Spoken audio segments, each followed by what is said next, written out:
अभिवादन स्वीकार कीजिए ब्रजेश मिश्रा का।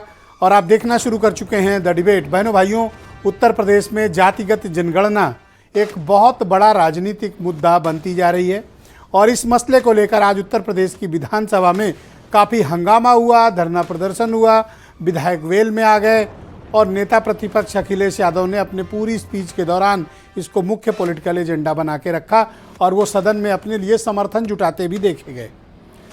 क्या उत्तर प्रदेश में 2024 में होने वाले चुनाव में जातिगत जनगणना कोई बड़ा विषय होगा और भारतीय जनता पार्टी इस पर डिफेंसिव क्यों है और बीजेपी की प्लानिंग क्या है? बिहार में हो रही जातिगत जनगणना उत्तर प्रदेश की राजनीति को क्या प्रभावित कर रही है? आज हम इस मुद्दे पर बहनों भाइयों चर्चा करने वाले हैं। बहनों भाइयों, उत्तर प्रदेश की राजनीति हमेशा एक नया आयाम देती है और कई बार उत्तर प्रदेश में राजनीतिक मुद्दों में बहुत बड़ी तब्दीलियां भी लाती है। उत्तर प्रदेश में इन दिनों अपोजिशन ने एक मुद्दा उठा रखा है। मुद्दा है जातिगत जनगणना, कास्ट सेंसस, यानी किस जाति के कितने लोग उत्तर प्रदेश में हैं वो गिने जाएं। विशेष तौर पर इसका अभिप्राय other backward community that is OBC यानी अन्य पिछड़ा वर्ग उत्तर प्रदेश में कितने हैं, इसके बारे में जातिगत जनगणना के जरिए पता लगाया जाए। इसको प्रमुख मुद्दा बनाया जा रहा है। क्यों? क्योंकि बिहार में, पड़ोसी राज्य में, राज्य सरकार जातिगत जनगणना करवा रही है। हालांकि ऐसा लीगली करना तब संभव होगा क्योंकि ये केंद्र सरकार का विषय है, कोई राज्य सरकार अपने आधार पर ऐसा नहीं कर सकती है। लेकिन समाजवादी पार्टी की तरफ से आज सदन में ऐलान किया गया कि अगर उनकी सरकार बनती है तो 3 महीने में जातिगत जनगणना। इस विषय पर इतनी चर्चा हुई, इतनी बातें हुई, तो मुझे लगा इस पर आज एक परिचर्चा होनी चाहिए ताकि हम एक स्थिति को, एक परिदृश्य को स्पष्ट कर सकें कि अपोजिशन की इस डिमांड के पीछे के कारण क्या है। और सरकार ने आज तो एग्रीकल्चर मिनिस्टर ने ओपन स्टेटमेंट सदन के भीतर दिया और इससे इनकार कर दिया। कहा हम उत्तर प्रदेश को बिहार के रास्ते पे नहीं ले जाना चाहते हैं। बिहार बहुत पिछड़ा हुआ है, बहुत ही खराब है, घपले और घोटाले हैं। उनका इनकार और विपक्ष का इस मुद्दे पर टिके रहना क्या बताता है? जातिगत जनगणना करवाने के पीछे मकसद क्या है? क्या इसके पीछे मकसद सिर्फ राजनीति है, अपना एक बड़ा लार्जर वोट बैंक तैयार करना है अपोजिशन का, या वाकई में अन्य पिछड़ा वर्ग के लिए समाजवादी पार्टी और बाकी अपोजिशन बड़े कंसर्न है ताकि उनको न्याय मिल सके, आरक्षण का लाभ मिल सके और योजनाओं में उनकी समुचित भागीदारी हो सके? सिर्फ 50% आरक्षण को संविधान में जिस प्रकार की इजाज़त है उसके अतिरिक्त तो कोई दे नहीं सकता है। अगर देता है तो वो इलीगल होगा। इन परिस्थितियों में जातिगत जनगणना कराकर क्या समाज में किस प्रकार का संदेश जाएगा? पिछड़ा समाज के लोगों का कहना है कि ये उनके हक और हुकूक की बात है, उन्हें गिना जाना चाहिए। जब वोट लेते समय जाति के आधार पर टिकट दिए जाते हैं, जाति के आधार पर अफसरों की तैनातियां होती हैं, जाति के आधार पर राजनीति में पद बांटे जाते हैं, तो जाति गिनने में क्या समस्या है? और बहनों भाइयों, उत्तर प्रदेश में इसमें कोई दो राय नहीं है, कड़वी सच्चाई है। जाति आधारित राजनीति है और उत्तर प्रदेश का समाज जाति पर बटा हुआ और जाति पर आधारित समाज है। लेकिन मसला यहां पर यह एक पेंडोरा बॉक्स है। अगर ओबीसी का कास्ट सेंसस हो गया या जातिगत जनगणना हो गई तो नेक्स्ट स्टेप क्या होगा? जिस जाति की जितनी संख्या है उसको उतना हक चाहिए। बात तो क्लैरिटी में आएगी। समाज के हर वर्ग को पता चलेगा अच्छा हम कितना है। जैसे कोई क्लेम करता है हम तो 14% हैं, हम 12% हैं, हम 10% हैं, हम 22% हैं, हम 52% हैं। एक सामान्य आकलन कहता है कि उत्तर प्रदेश में 50% से ज़्यादा अन्य पिछड़ा वर्ग है, ओबीसी कम्युनिटी मोर देन 50%। लेकिन इसका कोई प्रामाणिक डेटा हमारे पास नहीं है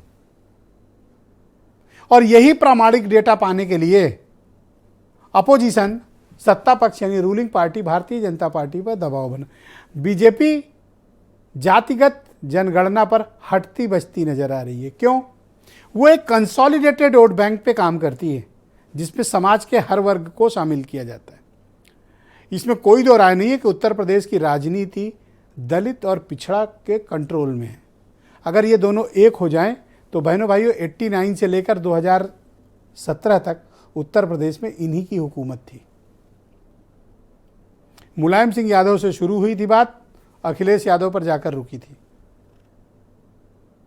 3 बार मुलायम सिंह यादव, 1 बार अखिलेश यादव, कल्याण सिंह, फिर मायावती। तो यानी उत्तर प्रदेश की राजनीति पर नियंत्रण किसका था? दलित और पिछड़ा। अब पिछड़े चाहते हैं कि हमारी संख्या तो पता चले, दलितों को भी लगता है कि हमें पता तो चले कि किस कम्युनिटी के पास कितना है, क्योंकि दलित कम्युनिटी में भी 1-2 कम्युनिटी ऐसी हैं जो लार्जर बेनिफिशियरी हैं, बाकियों को उनको हक और हिस्सा नहीं मिल रहा है। तो क्या जाति पर आधारित जनगणना इन सभी समस्याओं का हल है? मेरा मानना है नहीं। ये एक प्रयास हो सकता है सोसाइटी को ये बताने का कि किसके पास कितना है, लेकिन इसके एक्चुअल बेनिफिशियरी कौन होगा? Political parties. जब तक आपके पास किसी समस्या का कोई ठोस प्लान नहीं है, ठोस प्लान 2 संदर्भ में, एक राजनीतिक, एक सामाजिक, और तीसरा आर्थिक भी, लेकिन राजनीतिक सामाजिक होगा तो आर्थिक अपने आप आएगा। इसलिए मैं कहता हूं 2। तो जो दल भी जातिगत आधारित जनगणना चाहते हैं या जो नहीं चाहते हैं, दोनों का सामाजिक और राजनीतिक विषयों पर उनकी समस्याएं क्या हैं, उस कम्युनिटी की प्रॉब्लम क्या है, क्योंकि जब तक आप कम्युनिटी के इश्यूज को एड्रेस नहीं करिएगा तब तक ये मुद्दे उठते रहेंगे, चाहे सड़क पर उठे चाहे सदन में उठे। उठेगा जरूर। क्यों उठेगा? क्योंकि इक्वल सोसाइटी नहीं है आपकी। एक समाज के अंतिम पायदान पर खड़ा है, और आप खुद कहते हैं कि समाज के अंतिम पायदान पर खड़ा व्यक्ति। तो भैया वो अंतिम पायदान पे क्यों है? उसको बराबरी पे लाओ ना। यही तो चाहता है, समाज इक्वालिटी के आधार पर हो। और इक्वालिटी की बात कौन करता है? भारत का संविधान करता है। तो जो बात हमारा संविधान कर रहा है, और हम अमृतकाल में चल रहे हैं, लेकिन आज भी हम बात क्या करते हैं? समाज के अंतिम पायदान पर खड़ा व्यक्ति। तो भैया उस व्यक्ति को बराबरी पे लाओ, उसको हक दे दो, उसको बराबर की शिक्षा, समाज में बराबर का अधिकार, सत्ता में बराबर की हिस्सेदारी, यही तो चाहिए। लेकिन मैं फिर कहता हूं, सिर्फ राजनीतिक उद्देश्य के मकसद से, पॉइंट नोट करिएगा, सिर्फ राजनीतिक उद्देश्य के मकसद से जातिगत जनगणना नहीं होनी चाहिए। एक ठोस प्लान के साथ सामाजिक, आर्थिक और राजनीतिक मसलों का एड्रेस किया जाना चाहिए। तब इस जातिगत जनगणना का सोसाइटी में आप फायदा है, जिसके बारे में आप कहते हैं कि पिछड़ गए, हम उन्हें आगे लाएंगे। पिछड़ा वर्ग क्यों जोड़ा गया? क्योंकि समाज में पिछड़ गए। बराबरी पे लाना है, समाज को इक्वालिटी पे लाना है। तो इक्वालिटी पे आप तब लाएंगे जब सबको उसके हक हुकूक मिलेंगे, सबको समाज में बराबरी का दर्जा मिलेगा, जो हमारा संविधान कहता है। दुनिया का सबसे बेहतरीन संविधान भारत का संविधान, बशर्ते हम, हुकूमत, विपक्ष, जनता उसका पालन करे, उसको समझे और उसको अमल में लाए। कुछ बयान सुनिए। नारा है सबका साथ, सबका विकास। अध्यक्ष महोदय, मैं सदन में नहीं था, लेकिन मुझे लगा कि यहां पर कुछ सरकार जवाब देने से भाग रही है। हम जितने भी विपक्ष के लोग हैं, हम सब जाति जनगणना चाहते हैं। अध्यक्ष महोदय, जाति जनगणना बिहार में हो सकती है, और मैंने अपने संकल्प पत्र में लिखा था, अपने घोषणा पत्र में लिखा था, समाजवादी सरकार बनेगी तो 3 महीने के अंदर जाति जनगणना उत्तर प्रदेश की कराने का काम सरकार से होगा। संघ सूची के क्रमांक 69 पर इस बात का उल्लेख है कि जनगणना भारत सरकार कराएगी। उत्तर प्रदेश अब बहुत आगे निकल चुका है। हम उत्तर प्रदेश को रिवर्स बिहार की तरफ नहीं पहुंचाना चाहते। तो ये सदन जो है पिछड़ों, दलितों, नौजवानों हितों की रक्षा के लिए बना है। ये इसीलिए बना है कि निचले पावदान के व्यक्ति में रहने वाले उनको कैसे विकास की धारा में लाया जा सकता है। 70 साल से तो किया नहीं लोगों ने। अगर हमारी सरकार कर रही है तो ये पच नहीं रहा। हम तो चाहते हैं गणना हो, लेकिन इस तरीके से हंगामा करके नहीं। उन जातियों के लिए भी आवाज़ उठाए ना, कि जो जातियाँ इस देश को आज़ाद कराएं। अखिलेश जी सरकार में थे तो नहीं बोले, तब भारतीय जनता पार्टी बोल रही थी कि जातिवाद जनगणना होना चाहिए। अब भारतीय जनता पार्टी सत्ता में है तो अब अखिलेश चिल्ला रहे हैं कि जातिवाद जनगणना होना चाहिए। ये दोनों मिले हुए लोग हैं, क्या लगता है? विपक्ष में होने के बाद सब लोग चिल्लाते हैं और सत्ता पाने के बाद सबकी जबान बंद हो जाती है, ऐसा क्यों? देखिए, जातिवाद जनगणना के पृष्ठ पे भारतीय जनता पार्टी की सरकार का रवैया था कि ये भारत सरकार को कराना है, तो भारतीय जनता पार्टी की सरकार से मेरा प्रश्न है कि क्या बिहार प्रदेश जहां जातिवार जनगणना हो रही है वो भारत के बाहर की सीमा से है? बहनों भाइयों, मेरा ये मानना है कि पिछड़ा समाज को राजनीतिक खिलौना नहीं बनाना चाहिए। इन्हें इनके हक और हुकूक देना चाहिए और इसके लिए ठोस एक्शन प्लान के साथ आना चाहिए। आज की परिचर्चा मेरे साथ संजय सिंह भारतीय जनता पार्टी से हैं, राजपाल कश्यप समाजवादी पार्टी से हैं, रोहित अग्रवाल राष्ट्रीय लोकदल से हैं, आसिफ रिजवी कांग्रेस से हैं, अरुण राजभर एसबीएसपी से हैं और प्रेम कुमार बहुत ही जाने माने पत्रकार मेरे साथ इस कार्यक्रम का हिस्सा है। आप सबका बहुत शुक्रिया, धन्यवाद इस कार्यक्रम में मेरे साथ शामिल होने के लिए। संजय सिंह जी, आपकी पार्टी क्या चाहती है कि जातिगत जनगणना हो या ना हो? जैसे सवाल ये है कि आज अखिलेश यादव जी जाति जनगणना की बात उठा रहे हैं, तो जब ये सत्ता में थे तो इन्होंने क्या किया और मलाई किसने खाई, किसको मलाई खिलाई इन्होंने, इसको बताएं ना। ये एक जाति विशेष को ही सत्ता का लाभ मिला, उसकी गणना करके ये बात आनी चाहिए कि इनके राज्य में किस जाति विशेष को सबसे ज़्यादा लाभ पहुंचा है।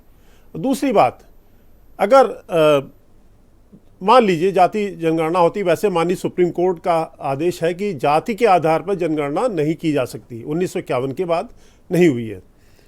तो अगर मान लीजिए अखिलेश यादव जी तो कोई आदेश नहीं है, अगर आदेश होता तो बिहार में सरकार नहीं, वो अलग का विषय है, सरकार करा सकती है, वो अलग का विषय है। हम दूसरी बात कर रहे हैं, क्या अखिलेश यादव जी रखें, सुप्रीम कोर्ट का ऐसा कोई ऑर्डर नहीं है। अखिलेश यादव जी जाति जनगणना के आधार पर अगर किसी और पिछड़ी जाति की ज्यादा संख्या मिलती है तो क्या उसको मुख्यमंत्री बनाएंगे, उसको मुख्यमंत्री बनवाएंगे? क्या वो बनने वाले हैं मुख्यमंत्री जो बनवाएंगे? मान लीजिए हाइपोथेटिकल, अभी हाइपोथेटिकल दुनिया में अखिलेश जी जी रहे हैं, उसी वो सत्ता के हसीन मुंगेरी लाल के हसीन सपने देख रहे हैं, तो वो ये भी कार्ड खेल के देखना चाहते हैं।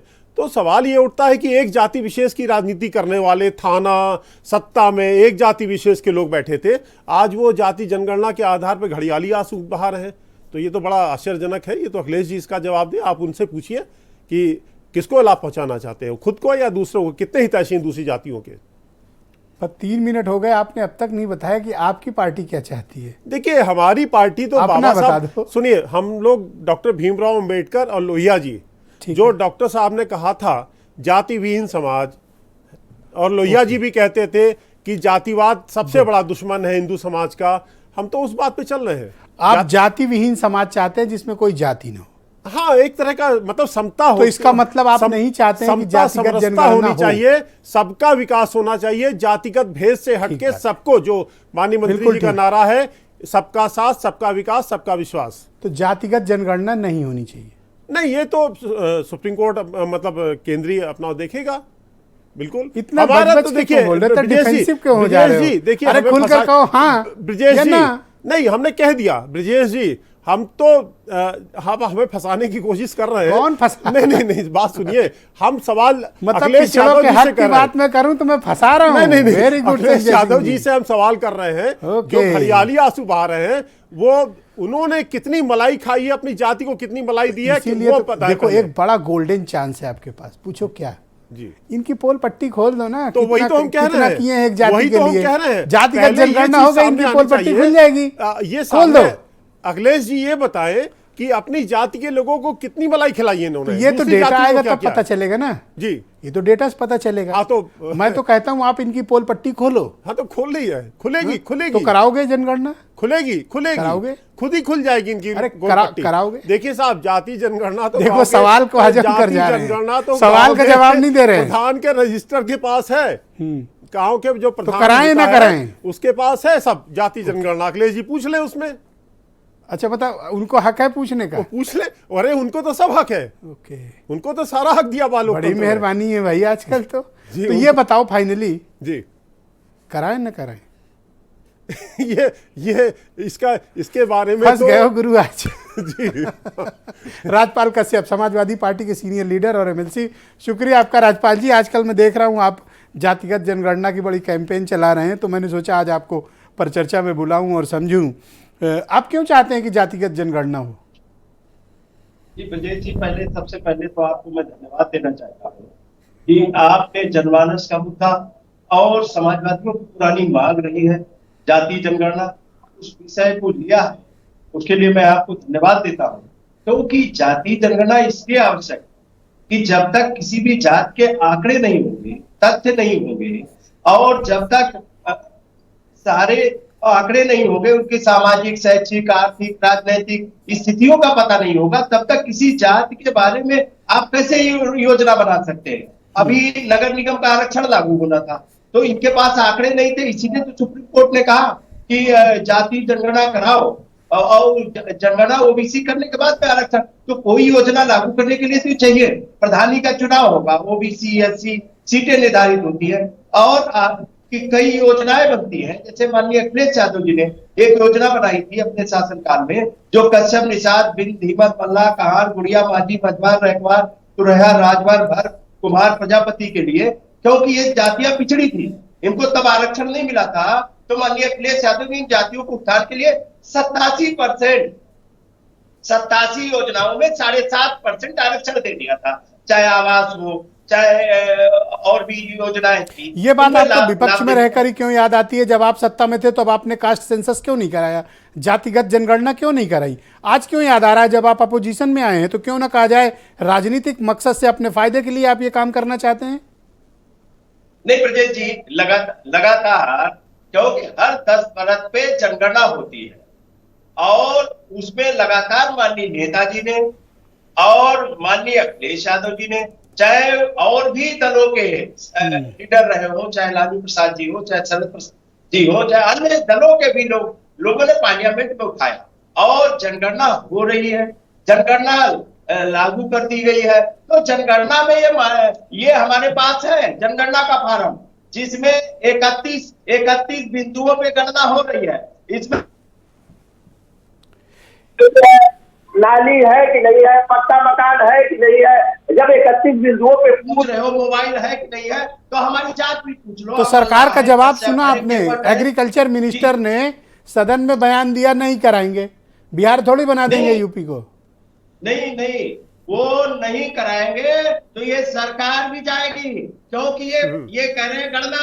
अभी इनके बीजेपी के प्रवक्ता कह रहे थे एक जात के लोगों को, इन्होंने तो भ्रम फैलाया था माननीय अखिलेश यादव जी की सरकार को हटाने के लिए, तो कह रहे थे 58 एसडीएम यादव हो गए। तो मैं तो कह रहा हूँ गणना कर दो, जातिवार कलेक्टरों की सूची जारी कर दो, कप्तानों की सूची जारी कर दो, थाना अध्यक्षों की सूची जारी कर दो, किस जात के लोग हैं, किस जात के लोग गुंडागर्दी कर रहे हैं, किस जात के लोग जमीन कब्जा कर रहे हैं, किस जात के लोग दबंगई कर रहे हैं। अगर आप जाति के आधार पर राजनीति करोगे कश्यप जी, तो महंगाई, शिक्षा, बेरोजगारी, किसान, नौजवान, महिलाएं, इनकी बात कौन करेगा? सरकार पिछड़े दलित का हक अधिकार छीनना चाह रही, आरक्षण खत्म करना चाह रही, और माननीय अखिलेश यादव जी का मानना है कि ये जातियों में लड़ाते हैं, इसलिए आपस में लड़ाई बंद हो कि कोई किसका हक मारा जा रहा, कोई किसी का हक खाया जा रहा। यही तो इन्होंने फैलाया। आपने मायावती जी का आज का स्टेटमेंट सुना है? उन्होंने आपके पार्टी के अध्यक्ष से पूछा है तब क्यों नहीं कराया जब हुकूमत में थे? बहन जी को पढ़ाया, आज साफ साफ कहा है, तब क्यों नहीं कराया जब हुकूमत में थे? तब क्यों नहीं कराया? देखिए, हमारी सरकार में माननीय अखिलेश यादव जी ने सभी जातियों को न्याय देने का काम किया था, और माननीय अखिलेश यादव जी ने पार्लियामेंट में उठाया भी था, और दिल्ली की भी सरकार को, और हम लोगों ने तो, मैं वाराणसी में आ गया हूँ, कल से वाराणसी में प्रोग्राम चालू हो रहा। माननीय अखिलेश यादव जी के निर्देश पे संगोष्ठियों का कार्यक्रम विधानसभा और ब्लॉक चलेगा, और एक जन आंदोलन खड़ा करेंगे, बीजेपी सरकार को मजबूर करेंगे, और इनको जाति जनगणना करानी पड़ेगी, क्योंकि अब हमको जातियों में मत लड़ा। नहीं कराएंगे, यादव को नहीं कराएंगे, कह तो दिया, कितनी बार बोले, प्रजापति से लड़ा कितनी बार कहे, कह तो दिया नहीं कराएंगे। ये जातियों में लड़ाना बंद करें। अरे कह तो दिया नहीं कराएंगे, क्या कर लोगे? नहीं कराएंगे तो उसका परिणाम भुगतना पड़ेगा। ओके, बहुत शुक्रिया आपका, धन्यवाद। सभी वर्ग के लोग देख रहे हैं। धन्यवाद रोहित अग्रवाल, बहुत शुक्रिया आपका, बहुत बहुत धन्यवाद। राष्ट्रीय लोकदल से रोहित अग्रवाल, स्वागत आपका। धन्यवाद कश्यप जी, कृपया सहयोग करें। रोहित अग्रवाल जी, स्वागत आपका। धन्यवाद। जनगणना होनी चाहिए, नहीं होनी चाहिए? ब्रिजेश जी, मुझको सिर्फ मेरे एक सवाल का जवाब दिलवा दीजिए, जनगणना क्यों नहीं होनी चाहिए? होनी चाहिए का तो जवाब हम आपको दे ही देंगे, लेकिन जरा भारतीय जनता पार्टी के यहाँ प्रवक्ता बैठे हैं, उनसे सिर्फ एक जवाब दिलवा दीजिए कि जनगणना क्यों नहीं होनी चाहिए? पिछड़ों का वोट चाहिए कि नहीं चाहिए? पिछड़ों का वोट चाहिए कि नहीं चाहिए? अति पिछड़ों का वोट चाहिए कि नहीं चाहिए? दलितों का वोट चाहिए कि नहीं चाहिए?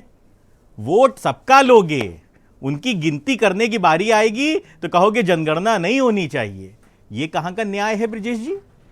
ब्रिजेश जी, मेरे घर में 9 सदस्य हैं और मैं कह दूं कि मैं तो साहब गिनती नहीं करूंगा मेरे घर में कितने सदस्य हैं, और खाना बनाना है और खाना बनेगा। कपड़े खरीदने जाऊंगा तो मैं नहीं बताऊंगा कि साहब मैं बिटिया के लिए कपड़े लाया हूं, कि मां के लिए लाया हूं, कि अपने बेटे के लिए लाया हूं, कि घरवाली के लिए लाया हूं। लेकिन कपड़े खरीद के लाऊंगा मैं, लेकिन ये नहीं, गिनती नहीं करूंगा कि कितनी महिलाएं कितने पुरुष हैं। ये कौन सा तर्क लाए हो? नहीं, आप बताइए ना। हाँ हट कि पिछड़ों का वोट चाहिए कि नहीं चाहिए भाजपा को? ऐसा आपसे सबसे आगे की लाइन में चाहिए। आपको पता है बीजेपी 46% वोट शेयर लाई थी और आपको आपके घर में समेट कर आई है पश्चिम में। बिल्कुल। तो अब आप हमको ये बताइए कितने 5-6 जिले में तो आप खड़े होने की स्थिति में 46% वोट लेके आई थी, आप मान रहे हैं ना ब्रिजेश जी? अब मुझे बताइए कितने प्रमुख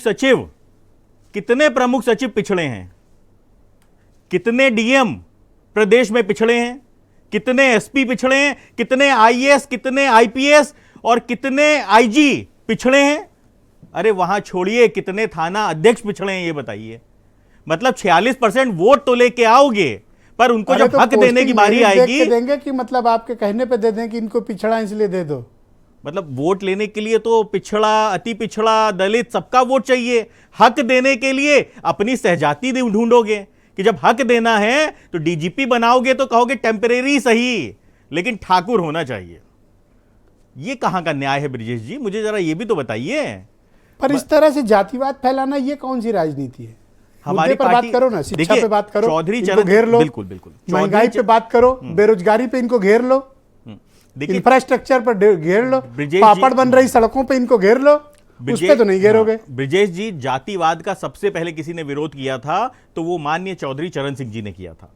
अंतरजातीय विवाह का प्रचलन लेके आने वाले व्यक्ति चौधरी चरण सिंह जी थे। और देखो कितना समय, आज समय में स्थिति क्या हो गई एकदम विचार के। नहीं, आज स्थिति क्या हो गई, आज की मांग क्या है, आज देश में स्थिति क्या हो गई है कि अगर आप किसी भी, मतलब आप कितने आईएएस हैं जो पिछड़ा समाज और दलित समाज से आते हैं, और अगर किसी तरीके से आ भी गए तो आप उनको किनारे बैठा देते हो, ठंडे बस्ते में डाल देते हो। नोट कर लो अपने टाइम में। नहीं, ठंडे बस्ते में आप डाल देते हो, है ना। किसी तरीके से अगर दलित का बेटा अपने हक की लड़ाई लड़के आईएएस बन जाता है तो वो ठंडे बस्ते में बैठेगा, और वोट लेते समय सबसे पहले उसका वोट चाहिए आपको।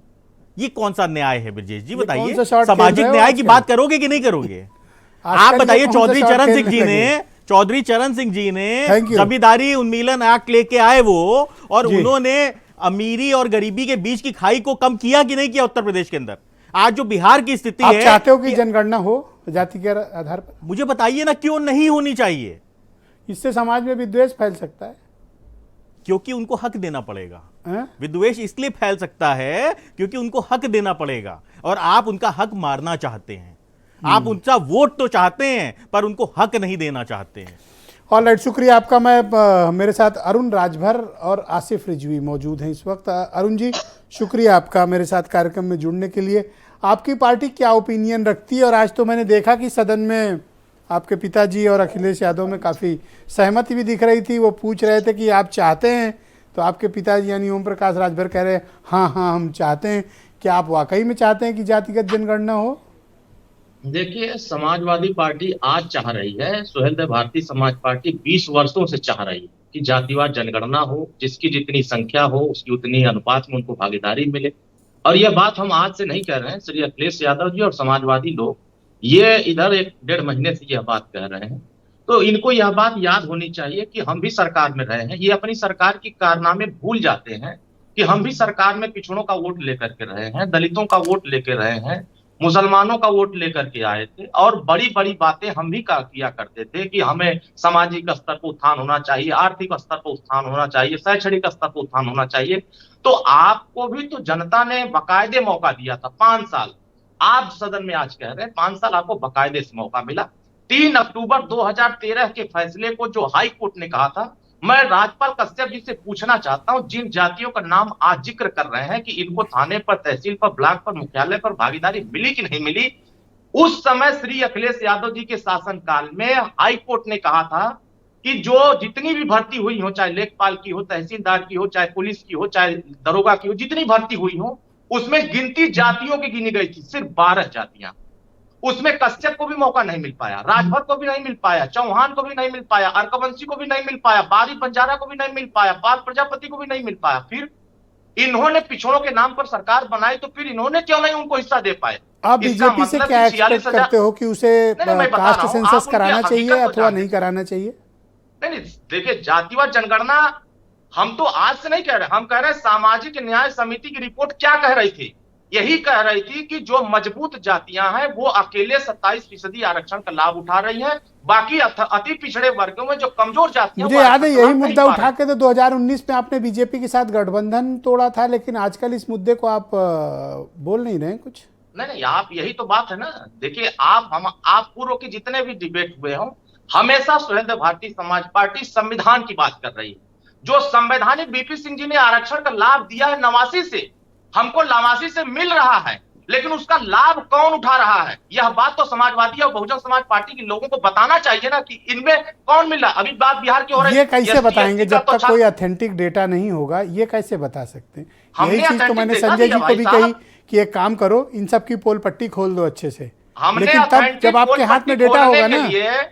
हमने ऑथेंटिक पोल पट्टी खोलने के लिए डेटा चाहिए, डेटा बिल्कुल डेटा हमारे पास है, बिल्कुल डेटा हमारे पास है। कहां से डेटा है? किसने दिया आपको डेटा? राघवेंद्र कमेटी की रिपोर्ट जो हमने मंगाई थी, 75 जिलों का सर्वे कराया था और 75 जिलों के सभी विभागों का सर्वे कराया था। आपको तो जातिगत जनगणना करा लो तो एक आइडिया तो लग जाएगा ना किसके पास क्या है।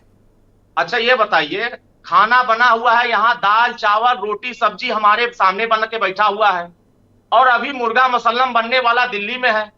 हमें जो मिल रहा है उसको खाने के लिए हम तैयार ना हो, और जो अभी मिलने को तैयार नहीं है, जो अभी बना ही नहीं है, हम उसके बारे में अभी कहें कि वो बन जाएगा तो हम आप सर्वे से संतुष्ट हो, जातिगत जनगणना नहीं चाहते, यानी मुर्गा मुसल्लम नहीं चाहिए, दाल रोटी जो है सर्वे वाली उससे पर्याप्त है, नो मुर्गा मुसल्लम। हम तो कह रहे हैं कि जातिवाद जनगणना कराई जाए, लेकिन सबसे पहले जो मिल रहा है 27% आरक्षण, उसका बंटवारा करके आप समझ नहीं पाए यहाँ पे। आप जातिगत जनगणना से थोड़ा आगे बढ़िए। दाल रोटी मिलने वाली है, मुर्गा मुसल्लम बाद में 24 में। कैसे मतलब? आप खा रहे हैं लखनऊ में, अभी दाल रोटी मिलने वाली है। आप किसान हैं, लेकिन आप 5 स्टार वाले किसान 24 में समाजवादी के नाम पर मुर्गा मुसल्लम क्या है? विचारधारा बताते हैं। मंत्रालय और सरकार में आ जाते हैं, पूंजीवाद की बात करते हैं। पूंजीपति आगे बढ़ेगा और पिछड़ा अति पिछड़ा पीछे जाएगा, यही तो कहानी रही है। आप जातिगत जनगणना में रह गए, करेंगे राजभर जी कुछ और संकेत दे गए। को अगर दरोगा बना दिए होते, एक राजभर को अपनी कलम से दरोगा बना दिए होते, आरक्षण का लाभ पहुंचाए होते, तो मुझे लगता कि पर डिबेट के अगले चरण में ये जरूर बताना कि ये मुर्गा मुसल्लम क्या है, थोड़ा हम लोग भी समझें। मुर्गा तो हमने सुना था, ये मुसल्लम क्या है? क्या है, हमारे पूर्वांचल की एक कहावत है, हमारे पूर्वांचल की कहावत है कि अभी तो हमें मिल ही नहीं रहा है, जो बना हुआ चीज है वो तो मिल ही नहीं रहा है, और जो बनने वाला है कि अब बनेगा कि कब बनेगा, क्या हम उसको क्या बनेगा बारे में सोच रहे हैं। वो कौन सी डिश थी जो आपने बताई थी? नहीं, देखिए, सामाजिक न्याय समिति की report. Thank you. Asif Rizvi और प्रेम कुमार जी मेरे साथ मौजूद हैं। आसिफ रिजवी उत्तर प्रदेश में कांग्रेस कमेटी के प्रवक्ता हैं। आसिफ जी, शुक्रिया आपका। मैं आपसे जानना चाहता हूं, आपकी पार्टी क्या इस हक में है कि जातिगत जनगणना हो या नहीं हो? देखिए, जातिगत गणना क्यों ना हो ये एक सवाल है। अगर सरकार कराना चाहती है, सरकार को बिल्कुल कराना चाहिए, इसमें कोई बुराई नहीं है। लेकिन जातिगत समीकरण जनगणना जिस बात के लिए हम करा रहे हैं कि हम जातियों को जो उस हिसाब से रिजर्वेशन दे सकें या उनको एडजस्ट कर सकें, वो तो आज और जो चल रहा है ऑलरेडी उसको भी हम तोड़ रहे हैं। आप देखिए, उत्तर प्रदेश में सरकारी नौकरियों को लगातार खत्म कर रहे हैं और ये ठेके पे भर्ती कर रहे हैं। अभी एम्बुलेंस वालों ने इतना बड़ा आंदोलन किया, 20,000 एम्बुलेंस के इन्होंने एम्प्लॉय को, ड्राइवरों को रखा, और सरकारी नौकरी नहीं दी साहब। 10,000 रुपये महीने पे वो काम कर रहे हैं और कंपनी को पे कर रहे हैं ये 30,000 रुपये महीना, यानी 20,000 रुपये महीना जो है कमीशन के तौर पे कंपनियां खा रही हैं, और जो गाड़ी चला रहा है उसको केवल 10,000 मिलना है। अगर इन्हीं ने यही सरकारी नौकरियां होती तो ये पूरा पैसा उन लोगों के पास जाता, लेकिन केवल और केवल रिजर्वेशन को खत्म करने के लिए ये पूरी तरह से जो है ठेके पे भर्तियां कर रहे हैं।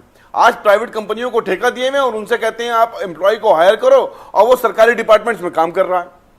तो अभी तो जो इमीडिएट जो प्रॉब्लम आ रही है, जो भी हमारे, वही कह रहा हूं मैं, अभी तो मैं इमीडिएट बात करूं जो हमारे भाई ने कहा दाल रोटी, तो दाल रोटी तो यहां यूं ही छीनी जा रही है उन बिरादियों से जो पिछड़े में हैं।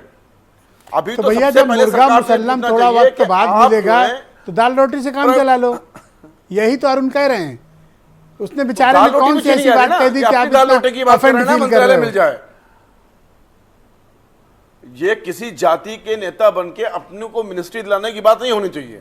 ये जातियों के जो अरे जातियों का मिले तो रिजर्वेशन सही खत्म किया याद जा रहा है कर दिए प्राइवेटेशन भैया। के नाम के ऊपर। पहले तो कितना उसको टाइम दबाना चाह रहे चाहिए। हो धक्का खाएं, और अरे सरकार कुछ हो जाए लगातार ठीक है प्राइवेटेशन अपना। कर रही है, रेलवे को प्राइवेट करे दे रही है, LIC को प्राइवेट करे दे रही है। क्यों कर रहे हैं भैया? शुक्रिया आप आपका, देश का धन्यवाद। मैं employment क्यों डिबेट खत्म के कर रहे हैं? दूसरे जब चरण में LIC आपके आपने बाकी बनाया नहीं, विचारों को रेलवे सम्मिलित आपने बनाया करूंगा। नहीं। प्रेम कुमार जी बहुत ही जाने माने पत्रकार हैं, इस वक्त मुझे इस डिबेट में ज्वाइन कर चुके हैं। प्रेम जी शुक्रिया आपका। इस जातिगत जनगणना का जो उत्तर प्रदेश में अचानक से इशू बहुत तेजी से रेज हुआ है, इसको आप किस तरह से देखते हो? इसका परिणाम क्या है? सोशल इम्पैक्ट क्या है? पॉलिटिकल इम्पैक्ट क्या है? इसका फायदा किसको है? बीजेपी क्यों नहीं कराना चाहती और अपोजिशन इस पे आमादा क्यों है?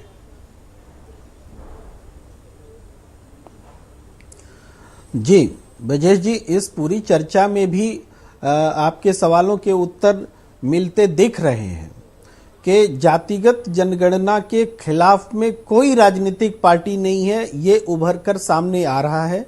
कम से कम खिलाफ में दिखना नहीं चाहती है राजनीतिक पार्टी, ये स्पष्ट हो रहा है। लेकिन इस बात को देखा जाए कि जातिगत जनगणना का औचित्य कब पैदा हुआ, तो जब से अदालत ने उस बाधा को तोड़ दिया कि 50% से ज्यादा आरक्षण हो सकता है, तब से वो बात फिर से दिमाग में आई कि मंडल कमीशन की सिफारिशें जब लागू हो रही थी तब पिछड़ा वर्ग के लिए 27% की सीमा इसलिए बंधी थी क्योंकि ये लिमिट था संवैधानिक तौर पर। अब जब लिमिट टूट गया है तो मंडल कमीशन ने जिस वजह से संकोच किया था, क्या उस वजह को खोलने का समय आ गया है? यही वो औचित्य है जिसके कारण जातीय जनगणना की आवश्यकता सबको महसूस हो रही है। लेकिन फिर भी जातीय जनगणना राष्ट्रीय स्तर पर मुद्दा नहीं बन पा रही है, यह सबसे बड़ा सवाल है।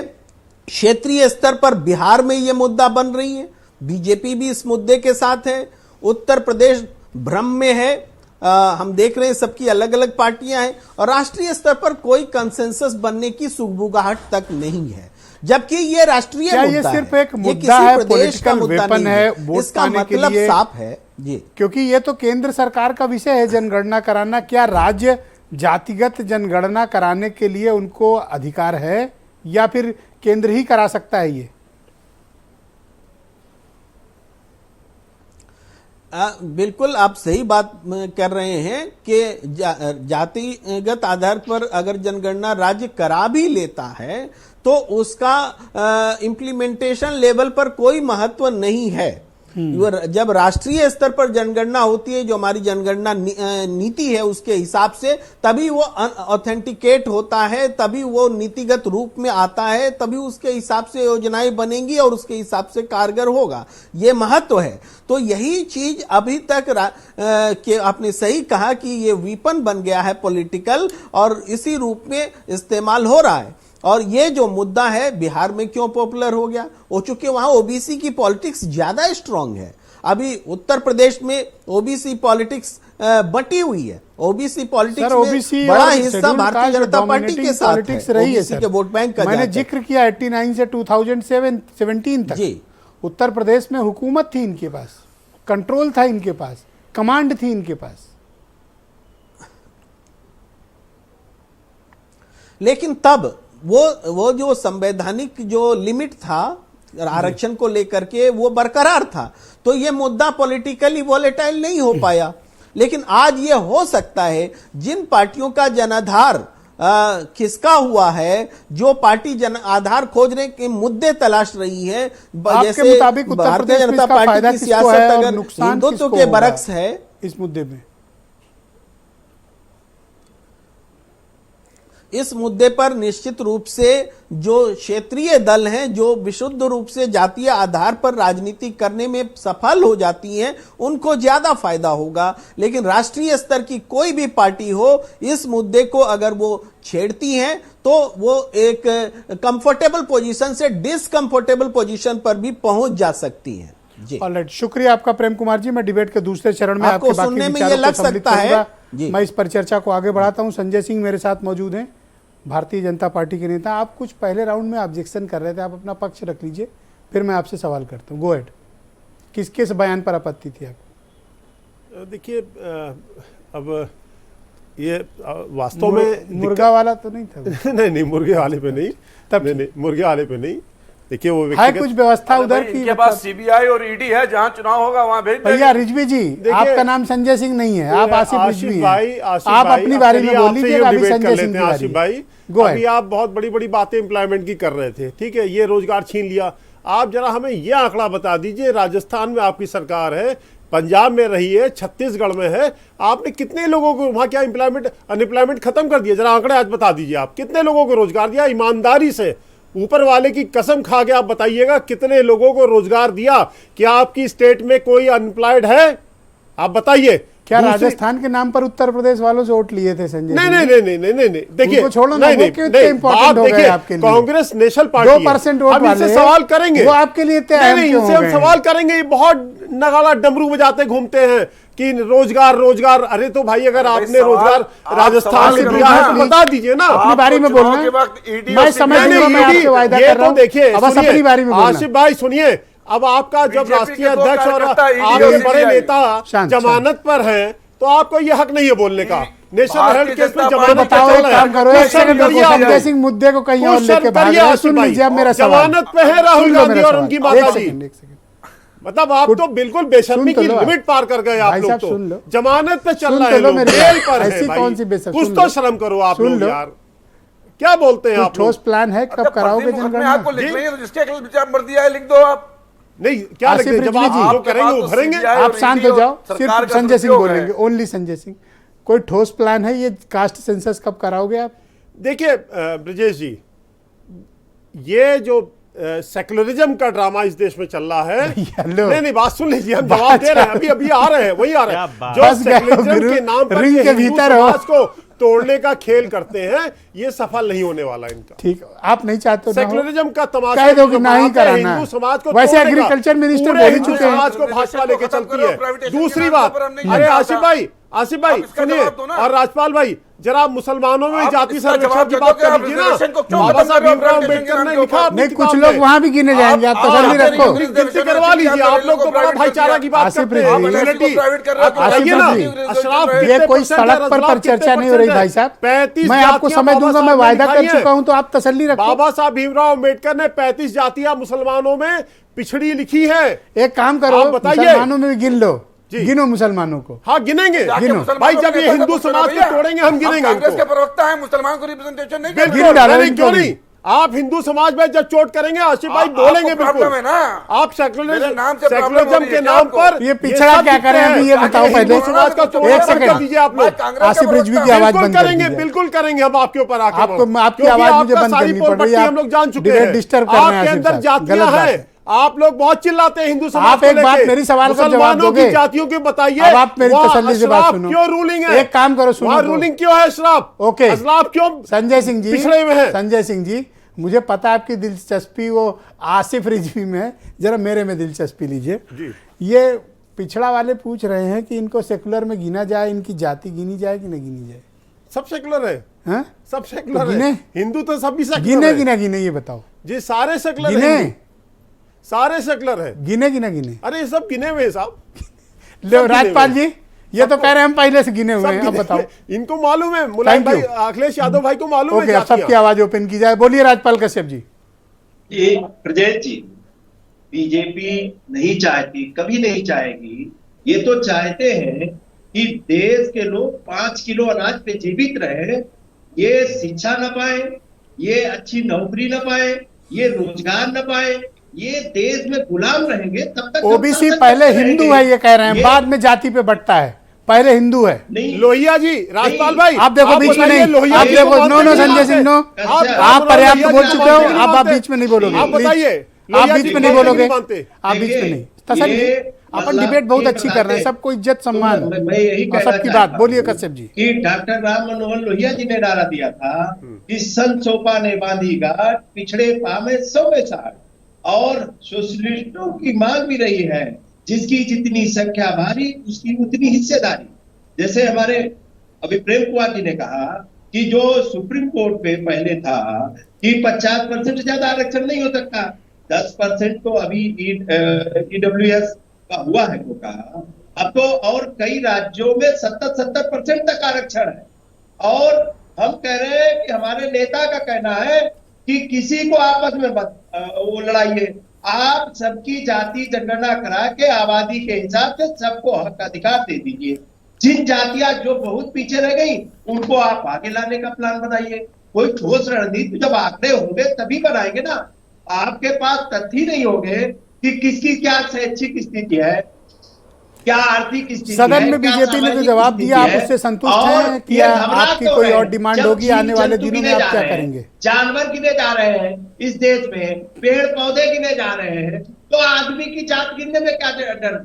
और जो 31 बिंदुओं पे गणना कर रहे हैं, ये पूरा प्रोफार्मा है। 31 बिंदुओं पे गणना कर रहे हैं तो इसमें एक बिंदु बढ़ा दे, क्या जाना? तो ये जाति जनगणना से क्यों बीजेपी सरकार डर रही है, क्यों नहीं कराना चाहती है? और बीजेपी में बैठे सत्ता की मलाई खाने वाले ये पिछड़े नेता, ये क्या गला कटवाते रहेंगे? ये पिछड़े नेता जो सत्ता की मलाई खा रहे हैं, और कुछ लोग कौन खा रहा है भैया? नाम से बात करो, ऐसे तीर मत चलाओ, नाम लो। चाहे देखिए, चाहे वो डॉक्टर संजय निषाद जी हो, ओके, चाहे केशव प्रसाद मौर्य जी हो, चाहे स्वतंत्र देव जी हो, चाहे हमारे ये अरुण भाई भी उसकी ये कहाँ पा रहे हैं? इनका नाम क्यों ले रहे हो? ये तो बेचारे बाहर बैठे हैं गेम के, लाइन में लगे हैं, ये लाइन में लगे हैं। ये इसीलिए आपको जवाब देंगे, बहुत करारा ये ना राजभर के आरक्षण की मांग करते कभी। Okay, Rohit Agarwal, thank you Kashyap ji, शुक्रिया। डिबेट को आगे बढ़ाते हैं, बहुत शुक्रिया। बताइए भाई रोहित, मसला क्या है? वो बता रहे हैं वो नहीं ब्रिजेश जी, अब वो मेरे भाई हैं और बिल्कुल, मैं तो राजभर जी पीला गमछा, अच्छा, मेरे भाई हैं और मैं तो चाहूंगा दाल रोटी नहीं मुर्ग मुसल्लम सब मिले उनको। मुर्गा मुसल्लम तो नहीं, आपको पेट 3 महीने से नहीं, मैं देख रहा हूँ उनको इंडिविजुअली टारगेट कर रहे हो, कोई प्रॉब्लम है उनसे? अरे वो मेरे भाई हैं और मैं क्यों नहीं चाहूंगा कि मेरा भाई आगे बढ़े, मुर्गा खाए। नहीं, हाँ बिल्कुल बिल्कुल मुर्गा खाए मेरा भाई, और दाल रोटी क्या मेरे भाई को मुर्गा साथ में मिले और मछली भी साथ में मिले। मतलब मैं तो बिल्कुल चाहता हूँ ब्रिजेश जी, दिल से चाहता हूँ, दिल से आशीर्वाद है, आपके चैनल पे बोल रहा हूँ, आपके चैनल पे बोल रहा हूँ, दिल से आशीर्वाद है कि उनको सब कुछ मिले। नो रनिंग कमेंट्री, मजा नहीं आता ना। हाँ बोलिए। तो ब्रिजेश जी देखिए, समस्या यहाँ पे ये है कि राजभर जी को तो चलिए दाल रोटी का जुगाड़ हो जाएगा, आज नहीं तो कल हो जाएगा, परंतु बाकियों का क्या होगा? अरे अपना चूल्हा भी देख लो। नहीं, हमारा चूल्हा तो देखिए विचारधारा से चल रहा है, हमारा चूल्हा उसी विचारधारा पे चलता रहेगा। तवा गरम करके रोटी ने सेक लेना, पता चला सपा वाले देखते रह जाएं। हम तो वही मांग अपनी दोहराते रहेंगे कि गन्ना किसान का रेट बढ़ा दो। देखिए ब्रिजेश जी, हमारा तो चूल्हा जो है जातियों से ऊपर उठ के हम तो किसानों की बात करते हैं, हम तो बात करते हैं युवाओं की। पहले चरण में घनघोर जातिवादी बातें करने वाला प्रवक्ता आप कह रहा है हम तो जातिवादी ही नहीं है। नहीं ब्रिजेश जी देखिए, आज ज्यादा जातिवादी आज देश की जरूरत है, आज देश की जरूरत है। आप मुझे बताइए कि जब आपको पिछड़े का वोट चाहिए, जब आपको अति पिछड़े का वोट चाहिए, आपको दलित का वोट चाहिए, तो उसको हक क्यों नहीं देना चाहते हो? हम चाहते हैं ना कि अंतिम पायदान पे बैठा हुआ व्यक्ति झगड़ा कराओगे, हमारे बराबर आ जाए। झगड़ा नहीं होगा ब्रिजेश जी, समस्या ये हक बांटना पड़ेगा। समस्या ये है कि जिनका हक मार रखा है उनको उनका हक देना पड़ेगा। समस्या ये, और ये आज की जरूरत है, क्योंकि आप देखिए एक तरफ अदानी और अंबानी है और एक तरफ ननकू और रजाक है जो गरीबी रेखा के नीचे है। आप बताइए 30% उत्तर प्रदेश की जनसंख्या ऐसी है जो गरीबी रेखा के नीचे आ चुकी है। संजय ने अभी, संजय सिंह ने क्या कहा? हिंदू है, पहले हिंदू हिंदू है तो हिंदू को हिंदू का हक दे दो ना। अरे भैया राजभर जी, आपसे थोड़ी पूछा था यार, आप हंसने लगे। रुक जाओ भैया। विजेश जी आप ये बताइए, अगर हिंदू है तो उस दलित को उसका हक दे दो जो आईएएस किसी तरीके से बन गया है पर प्रमुख सचिव की सूची में उसका नाम नहीं है। आपकी बारी, आप पर कई हमले भी हुए, आप अपना स्वतंत्र, आप अपना जवाब दें।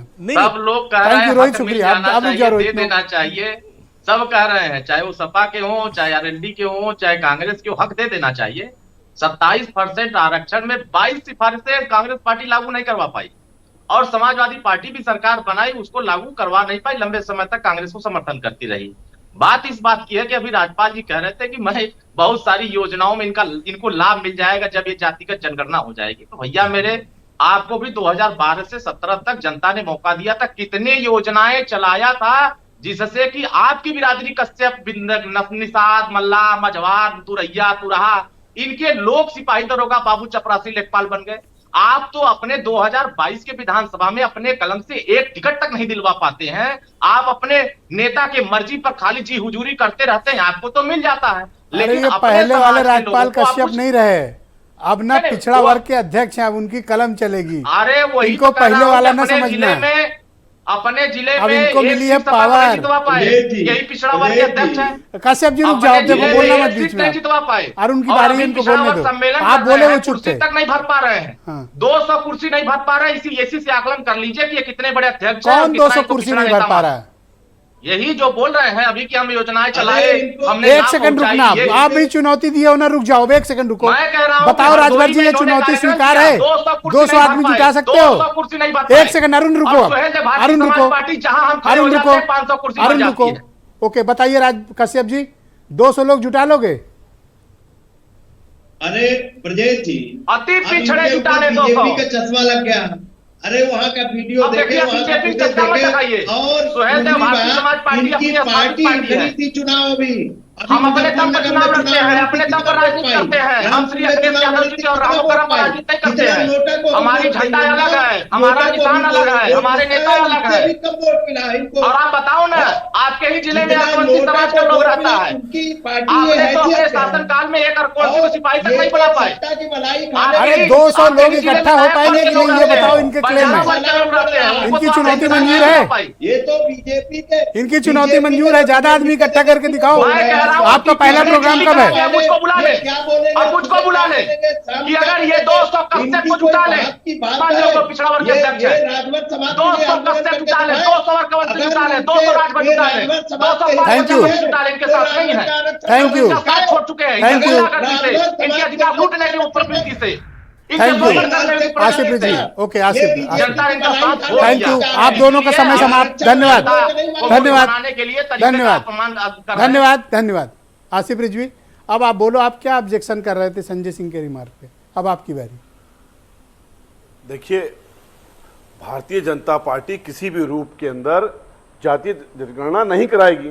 उसकी वजह यह है कि जो ऑलरेडी रिजर्वेशन है, इनको उससे प्रॉब्लम है, इसीलिए लगातार ये प्राइवेटेशन कर रहे हैं और रिजर्वेशन को लगातार ये खत्म कर रहे हैं। ये इनको, इस सरकार को केवल और केवल अंदानी के लिए काम करना है, और अंदानी के खिलाफ अगर कोई भी कुछ बोला तो इनके पास दो इनके बेहतरीन कार्यकर्ता हैं, एक का नाम सीबीआई और एक का नाम है ईडी। तुरंत ये सीबीआई ईडी को भेज देते हैं। अडानी से शुरू होते हैं, अडानी पे खत्म। आज गरीबों पर चर्चा थी कि भैया जरा पिछड़ों पे बात हो जाए, आप अडानी पे ही पिले हुए। वही बता रहे, अरे पिछड़ों पे भी कभी गरीबों बात के कर लिए लो। तो काम भारतीय जनता गरीब पार्टी लोगों पर भी, अंतिम अंतिम पायदान वाले पर भी बात कौन करेगा? देखिए, जब मैं तो बता रहा हूं ना, जब छत्तीसगढ़ की सरकार 2 रुपए में गोबर तक खरीद रही है, जब उसकी ये स्कीम थी, तो वहां ये सीबीआई और ईडी भेज रहे हैं ताकि जो है चुनी हुई सरकार को ये गिराएं, जैसे मध्य प्रदेश में गिराया, जैसे महाराष्ट्र में गिराया। तो भारतीय जनता पार्टी लगातार अंदानी के हाथों का खिलौना हो गई है। ठीक बात। उसको जाति जनगणना की तो बात ही मत करिए, छुएगी नहीं वो। आप भारतीय जनता पार्टी के प्रवक्ता से कह दिए, एक बार कहते जाति पहले हिंदू है फिर जाति में जाता है, छुएगी नहीं उस मुद्दे को। देखो संजय सिंह ने बात बहुत मतलब ऊंची की है। हम कह रहे अभी पहले हिंदू बाद में जाति। अभी उन्होंने कहा कि और अपने यहाँ भी गिनवा लो, हिंदू समाज की जनगणना करा दें, तो हमारे भी कर देना। हमारे अंदर से हम तो भारतीय हैं, तो भारतीय में कर दें। ओके, प्रेम कुमार जी, आपको लगता है कि 2024 के चुनाव में ये मुद्दा काम करेगा उत्तर प्रदेश में या नहीं करेगा?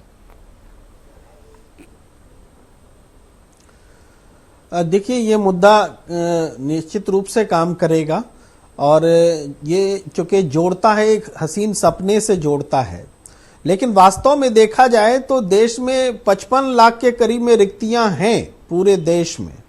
तो 55 लाख रिक्तियों के लिए जो इतने बड़े आंदोलन की तैयारी या जो हो रही है, इसके बजाय आंदोलन इतना ऐसा हो कि जिससे अधिकाधिक संख्या लोगों को, भाई ओबीसी की आबादी 50% से ज्यादा है, उनको इन 55 लाख नौकरियां पूरी की पूरी भी मिल जाएंगी, तब भी उनका क्या भला होने वाला है। बात सही है कि नौकरियां कम होती चली गई हैं, प्राइवेट क्षेत्र में नौकरियां ज्यादा आई हैं, तो क्या प्राइवेट क्षेत्र में रिजर्वेशन लागू होगा?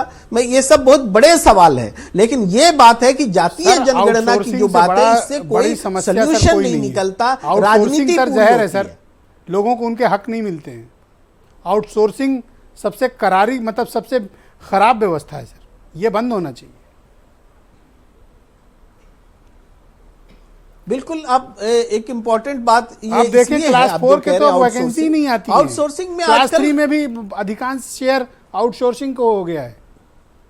ब्रिजेश जी, आउटसोर्सिंग में हर तरीके का शोषण हो रहा है। अभी आउटसोर्सिंग में भी अगर सरकार के नियम लागू हो, ढूंढ रहे थे जो वेज है मिनिमम वेज दिए जाएं, ये सारी चीजें लागू हो तब भी एक बात है, लेकिन यहां तो शोषण की खुली छूट है। इन चीजों पर राजनीति नहीं हो रही है, तो ये ज्यादा चिंता का विषय है। जातीय आधार पर मैं न तो कोई राजनीतिक दल इसका विरोध कर रहा है जातीय जनगणना का, और न तो मैं विरोध करने के लिए तैयार हूं, लेकिन ये नॉन इश्यू हो जाता है ये देखते हुए कि हमारे पास रोजगार के अवसर ही कम है। बहुत ही संवेदनशील विषय है। हम सीधे भर्ती ले रहे हैं। ओके भाई राजपाल कश्यप जी, अरुण राजभर की चुनौती मंजूर है जी? राजभर जी की चुनौती जी देखिए, समाजवादी पार्टी लगातार चाहे राजभर हो, चाहे निषाद हो, चाहे बिल्लू हो, चाहे केवट हो, चाहे जवाब नहीं है इनके पास। इनका और ये मंत्री थे जब अपनी सरकार इनकी थी, तो कितने कश्यप को ये साने पर बहुत शुक्रिया आपका, बहुत बहुत धन्यवाद। मेरे पास डिबेट में अब समय समाप्त हो चुका है। मैं आप सबका बहुत शुक्रिया अदा करता हूं इस पर चर्चा में अपने अपना पक्ष अपनी अपनी बातें रखने के लिए। बहुत बहुत धन्यवाद आप सभी का। और बहनों भाइयों, आप सबका भी बहुत शुक्रिया, धन्यवाद इस कार्यक्रम को देखने के लिए। नमस्कार।